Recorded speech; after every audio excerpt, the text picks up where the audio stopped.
Allahu Allahu Allahu Allah Allahu Allahu Allahu الحمد لله وكفى والصلاة والسلام على من لا نبي بعده أما بعد فأعوذ بالله من الشيطان الرجيم بسم الله الرحمن الرحيم عن عائشة رضي الله عنها قالت قال رسول الله صلى الله عليه وسلم من أحدث في أمرنا هذا ما ليس منه فهو رد متفق عليه وفي رواية لمسلم من عمل عملا ليس عليه أمرنا فهو رد ام المومنین حضرت عائشہ رضی اللہ تعالیٰ عنہ سے روایت ہے، فرماتی ہے کہ رسول اللہ صلی اللہ علیہ وسلم نے فرمایا، جس نے ہمارے اس دین کے اندر کوئی نئی بات ایسی ایجاد کی کہ جس کا اس دین کے ساتھ کوئی تعلق نہیں تو وہ مردود ہے۔ مسلم شریف کی روایت میں ہے کہ جس نے کوئی ایسا عمل کیا جس کا اس دین کے ساتھ کوئی تعلق نہیں تو وہ مردود ہے۔ یہ حدیث ریاض الصالحین کی حدیث نمبر 169 ہے 169۔ اس حدیث میں آپ علیہ السلام نے یہ بیان فرمایا ہے کہ جو صاحب ایمان ہے، جس نے اللہ اور اللہ کے رسول اور آخرت کے دن پر ایمان لایا، تو اس کے لیے لازمی ہے کہ وہ اللہ اور اللہ کے رسول کے بتائے ہوئے طریقے پر عمل کرے۔ صحیح راہ اور نجات کی راہ یہی ہے کہ ہم اللہ اور اللہ کے رسول کے بتائے ہوئے طریقوں پر عمل کریں، یہی راہ نجات ہے۔ اس کے علاوہ جو ہے اگر ہم عمل کریں گے تو وہ ہمارے لیے ہلاکت کا سبب بنے گا اور ہمارے لیے تباہی اور بربادی کا سبب بنے گا۔ اس لیے ہمیں اللہ اور اللہ کے رسول صلی اللہ علیہ وسلم کی اطاعت کرنی چاہیے۔ علامہ ابن حجر رحمۃ اللہ علیہ اس حدیث کے بارے میں فرماتے ہیں کہ یہاں اس حدیث میں جو امرنا ھذا آیا ہے، اس سے مراد یہ ہے کہ کوئی آدمی دین اسلام کے اندر کوئی ایسی بات لے کر آتا ہے کہ جس کا اس دین سے تعلق نہیں اور اس کو ثواب سمجھ کے وہ کرتا ہے تو یہ مردود ہے۔ علامہ رجب حنبلی رحمۃ اللہ علیہ فرماتے ہیں کہ اس سے مراد دین اسلام میں ایسا کوئی شخص ایسا عمل لے کر آتا ہے جس کو ثواب سمجھ کر اور دین سمجھ کر کرنے لگتا ہے تو یہ بدعت ہے اور اس کا دین کے ساتھ کوئی تعلق نہیں ہے، لہٰذا اس کو اس کام سے بچنا چاہیے۔ اب سوال یہ ہوتا ہے کہ اس ربیع الاول کے مہینے میں 12 ربیع الاول چونکہ مشہور ہے کہ لوگ عید میلاد النبی مناتے ہیں،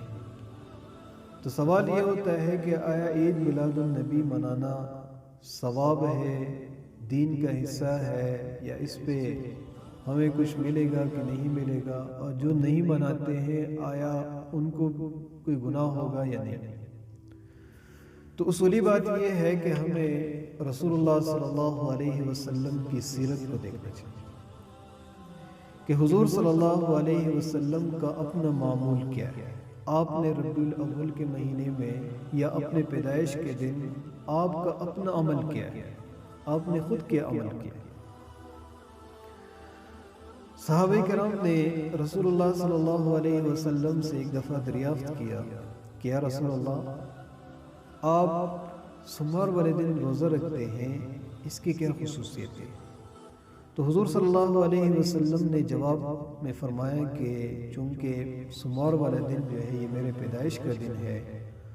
اس وجہ سے میں اس دن روزہ رکھتا ہوں۔ تو اگر دیکھا جائے کہ حضور صلی اللہ علیہ وسلم نے اپنے پیدائش کے دن روزہ رکھا ہے نہ کہ عید منایا ہے،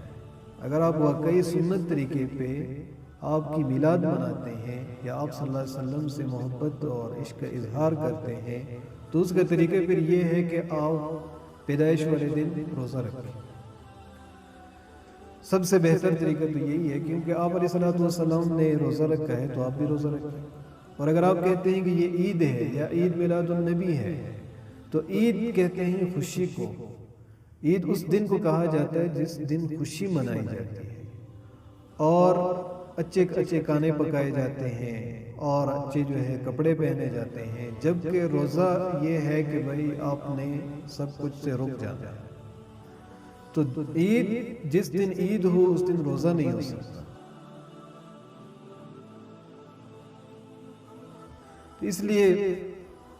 ہمیں حضور صلی اللہ علیہ وسلم کی سنت میں سے کہیں پر یا احادیث میں ہمیں کہیں پر بھی میلاد منانے کا طریقہ نہیں ملتا کہ میلاد منانے کا سنت طریقہ کیا ہے، جبکہ آپ علیہ الصلوۃ والسلام نے ہمیں زندگی کا ایک ایک طریقہ بتایا ہے۔ حتیٰ کہ آپ علیہ الصلوۃ والسلام نے ہمیں بیت الخلاء جانے کا طریقہ بتایا، استنجا کرنے کا طریقہ بتایا، آپ نے شادی کرنے کا طریقہ بتایا، تجارت کرنے کا طریقہ بتایا، سیاست کرنے کا طریقہ بتایا، زندگی بھر کے جتنے بھی شعبے ہیں آپ نے ایک ایک طریقہ کر کے بتایا۔ تو اگر میلاد منانا اتنا ضروری ہے تو آپ اس کے طریقے بھی بتاتے۔ جب آپ نے اس کا نہ طریقہ بتایا، نہ میلاد کا ثواب، نہ اس کا جو ہے کوئی اجر و ثواب کا بتایا، تو بھائی میلاد منانے کا کیا تک بنتا ہے؟ تو بات یہ ہے کہ ہمیں ہر حالت میں رسول اللہ صلی اللہ علیہ وسلم کی سنتوں کو سامنے رکھ کر اس پہ عمل کرنا چاہیے۔ اور دوسری بات یہ ہے کہ ہمیں دین کی تشریح، دین کی جو ہے دین کو سمجھنا، اس کے لیے ہمیں علم کی ضرورت ہے۔ اور علم جو ہے کہاں ہے؟ ایسے لوگوں کے پاس کہ جو علماء حضرات ہیں، مفتیان کرام ہیں، ان سے ہم پوچھیں کہ بھئی ہم نے میلاد منانا ہے، اس کا طریقہ کیا ہے؟ سنت طریقہ ہمیں بتا دیں، میں میلاد مناتا ہوں، لیکن مجھے سنت طریقہ بتائیں، میں منا لوں۔ اگر ہم اپنی منمانی کریں گے کہ بھئی جو میری سمجھ میں آ رہا ہے بس اس کے مطابق کروں گا، تو یہ تو ایسا ہے جیسے وہ ایک واقعہ مشہور ہے، علامہ رومی رحمۃ اللہ علیہ نے جو ہے اپنے خطبات میں اس کو ذکر کیا ہے، اپنے واقعات میں اس کا ذکر کیا ہے کہ یہ ہندوستان سے کچھ لوگ گئے ایران ہاتھی دیکھنے کے لیے۔ تو وہاں جب یہ پہنچے تو رات کا وقت تھا، انہوں نے وہ ہاتھی والوں سے کہا کہ بھئی ہمیں ہاتھی دیکھنا ہے۔ انہوں نے کہا بھئی صبح کا انتظار کرو، ابھی تو اندھیرا ہے، اور ہاتھی جہاں بندھا ہوا ہے وہاں اندھیرا ہے، چراغ کا انتظام تو ہے نہیں۔ انہوں نے ضد کی کہ بھئی نہیں، ہم نے رات ہی کو جو ہاتھی دیکھا۔ تو انہوں نے کہا ٹھیک ہے، انہوں نے کہا ایسا کرو کہ ایک ایک بندہ جو ہے اندر جائے۔ تو ایک بندہ جب گیا، اس نے ہاتھی کے جو ہے جب ٹٹولا، اس کے ہاتھ جو ہے اس کا کانوں کے اوپر لگا، واپس آیا، دوسرے جو ساتھی باہر کھڑے تھے انہوں نے پوچھا کہ بھئی ہاتھی کیسا ہے؟ اس نے کہا ہاتھی جو ہے پنکھے کی طرح ہے، یعنی اس پر ہاتھ لگا تھا کانوں کے اوپر، تو اس نے کہا ہاتھی پنکھے کی طرح ہے لیکن نرم ہے۔ دوسرے جو ہے آدمی جب چلا گیا، اس نے جب ہاتھ لگایا تو اس کا ہاتھ ہاتھی کے جو ہے ٹانگوں کے اوپر لگا، واپس آیا، کہنے لگا ہاتھی جو ہے پائپ کی طرح گول ہے، اس کے جو پاؤں گول ہوتے ہیں نا، ٹانگیں گول ہوتی ہے، اس نے کہا وہ پائپ کی طرح ہے۔ تیسرا جب گیا، اس نے جب ہاتھ لگایا تو اس کا ہاتھ جو ہے اس کے کیا نام ہے پشت کے اوپر لگا، تو وہ آیا اور کہنے لگا کہ بھئی ہاتھی تخت کی طرح ہے لیکن نرم اور گدا سے۔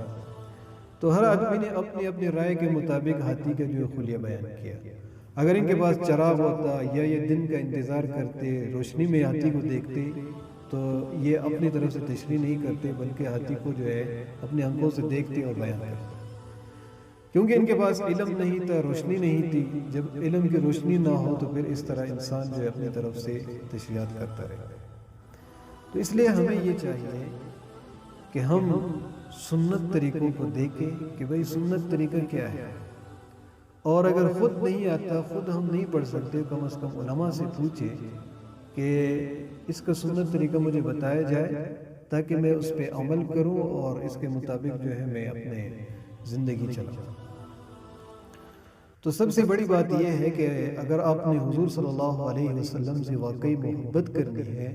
تو اس کا یہ طریقہ ہے جو اس یہاں آیت کے اندر ہمیں اللہ رب العزت فرماتے ہیں کہ قُلْ إِن كُنْتُمْ تُحِبُّونَ اللَّهَ فَاتَّبِعُونِي يُحْبِبْكُمُ اللَّهُ وَيَغْفِرْ لَكُمْ ذُنُوبَكُمْ،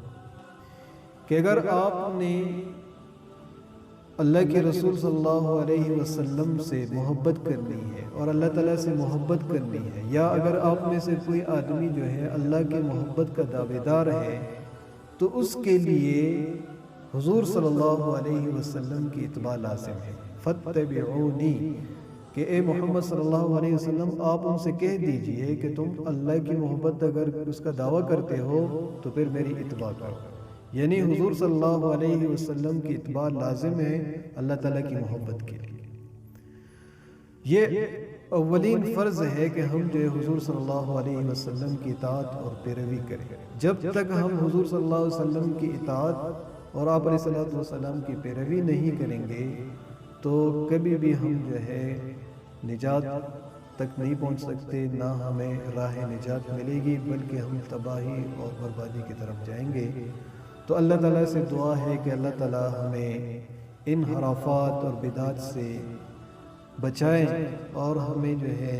حضور صلی اللہ علیہ وسلم کی پیروی، آپ علیہ السلام کی سنتوں کو اپنانے کی توفیق عطا فرمائیں۔ وآخر دعوانا ان الحمد